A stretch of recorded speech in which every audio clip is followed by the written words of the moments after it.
અને માથે તમારા ભેળિયાનો છાંયો હોય તો પછી હું ભારે પડે. તમે હા કહો તો તમને મારા રાજમાં લઈ જાઓ માં.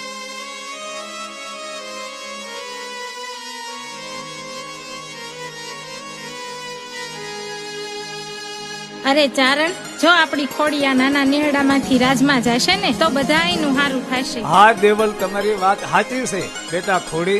તમે જો આતા બાપુને હારે જાશો તો રાજમાં સર્વનું કલ્યાણ થશે.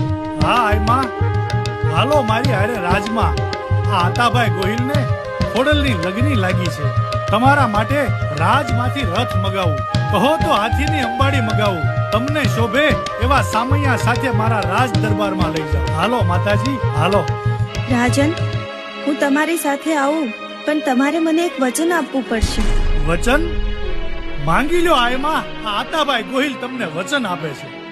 રાજન, હું તમારી સાથે આવું, પણ રથમાં નહીં.